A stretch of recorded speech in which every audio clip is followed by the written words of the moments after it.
Buenos días, muchas gracias. Me llamo Diego Bezares, estudié Ingeniería Informática y trabajo como programador especializado en realidad virtual. También doy clase en UTAD y anteriormente trabajé 10 años en distintas empresas de videojuegos. Hoy quiero empezar hablándoos de realidad virtual. ¿Vale? ¿Qué es la realidad virtual? La realidad virtual es una máquina de teletransporte a mundos virtuales. Cuando tú coges unas gafas y te las pones, inmediatamente tienes la sensación de estar de verdad en ese mundo virtual. ¿De acuerdo? Eso es porque utilizamos, los desarrolladores y los creadores de dispositivos, utilizamos el sistema natural de nuestro cerebro y de nuestros sentidos para hacerte llegar la información. Por lo tanto, la realidad virtual es la forma más potente de relacionarnos con la información digital. Y eso hoy en día es algo muy importante. ¿Vale? ¿Cómo hacemos eso? Pues como os decía antes, engañamos al cerebro. Lo que estamos haciendo es hackear nuestros sentidos para que reciban la información como si fuera un mundo real. Entonces hay partes de nuestro cerebro que de verdad estamos consiguiendo engañarles. Hay partes del cerebro que hacen cosas mecánicas y que de verdad se piensan que tú estás en ese mundo virtual. De hecho, los desarrolladores tenemos un término, una palabra, que es presencia, para definir esa sensación que tenemos de que realmente estamos ahí. Y hay varios ejemplos claros de presencia. Por ejemplo, si utilizáis una montaña rusa virtual, vais a notar vértigo de verdad, que se os mueven las tripas. Eso es un efecto de la presencia. O si estáis en una simulación de una altura, vais a tener miedo a la altura, vais a tener vértigos, van a temblar las piernas antes de dar un salto al vacío. ¿Vale? Entonces es un medio muy potente. Esto es algo que no lo pueden hacer otros medios. También hay gente que dice que es el medio definitivo, porque dentro de realidad virtual puedes simular cualquier otro medio. ¿Qué quiero decir con eso? Pues hoy os podéis bajar para cualquier gafa de realidad virtual, por ejemplo, la aplicación de Netflix, que es una simulación de un salón de una casa donde hay una televisión gigante. Entonces ahí estamos simulando el medio de la televisión, el medio de la televisión. ¿Qué sentido tiene esto? Bueno, la realidad virtual nos libera de las limitaciones físicas.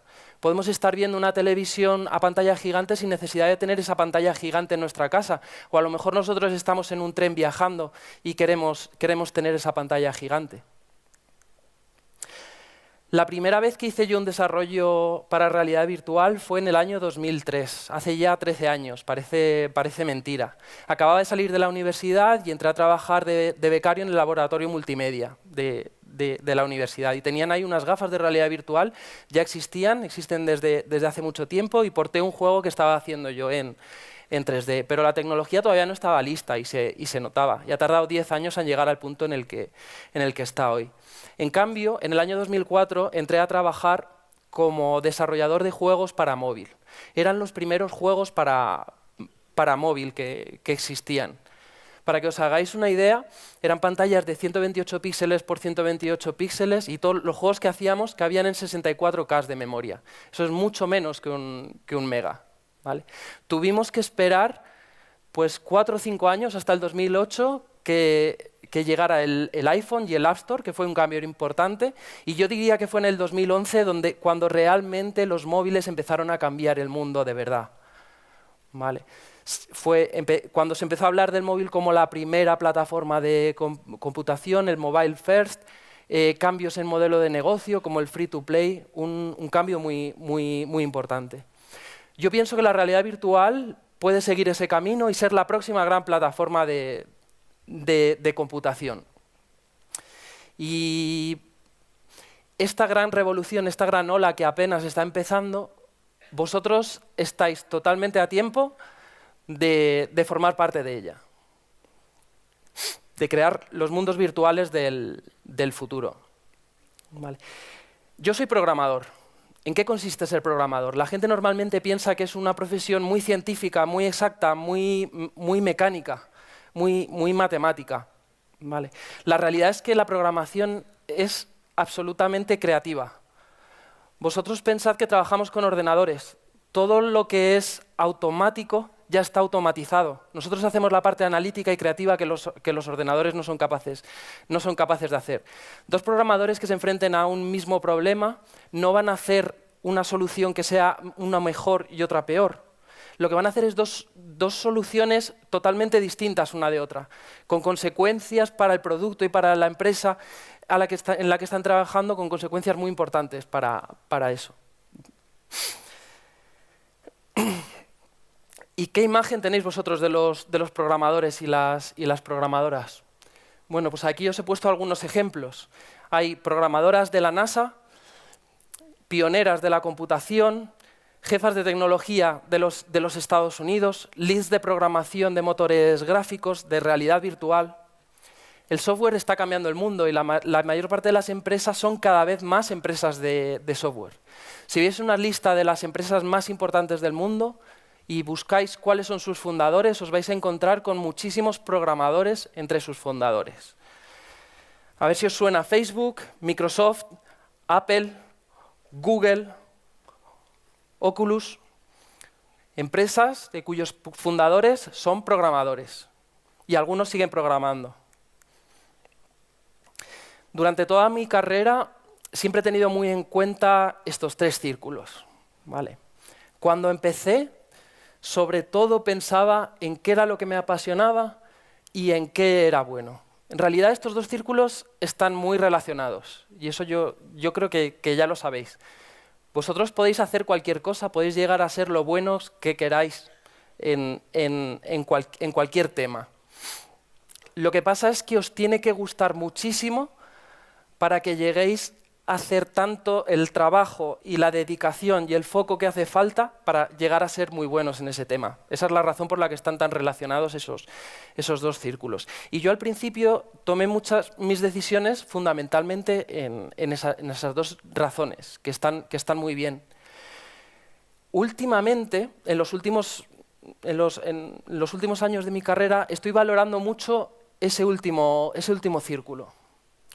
Y eso es porque yo no quiero hacer solamente software que solucione mis problemas, software para mí. Yo quiero tener un impacto en el mundo. Quiero hacer proyectos que cambien el mundo. Hacer herramientas para todo el mundo. ¿De acuerdo? Entonces, cada vez me fijo más en qué problemas existen, qué cosas necesita la gente, qué cosas quiere la gente y que yo soy capaz de hacer. ¿Qué necesidades hay? Vale.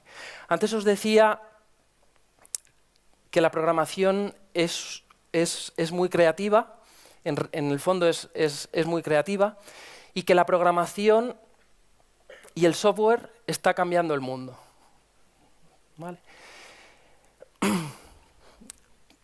Por estas razones, yo pienso que no podemos ser solamente programadores un grupo de personas. No podemos ser solamente programadores, pues hombres blancos y un poco frikis, o a lo mejor con sobrepeso, ¿no? Que es el estereotipo de los programadores y demás. Eso solo es un estereotipo, no os dejéis engañar por eso. Estamos haciendo tecnología que va a definir el mundo del mañana, y el mundo del mañana está formado por todo el mundo, obviamente.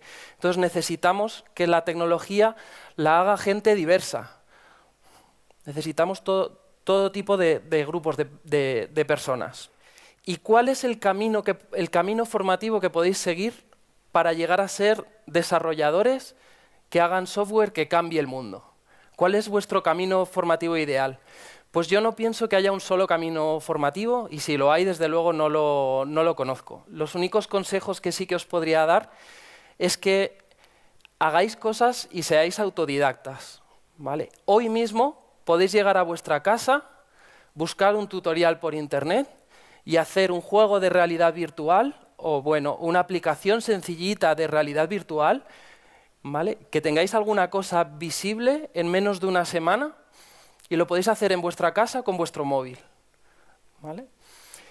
Es muy importante que seáis autodidactas, que desarrolléis las cosas que os gusten y que busquéis vuestro camino. Y si queréis hablar un poco más de eso, luego estaré disponible en el face to face. Muchas gracias.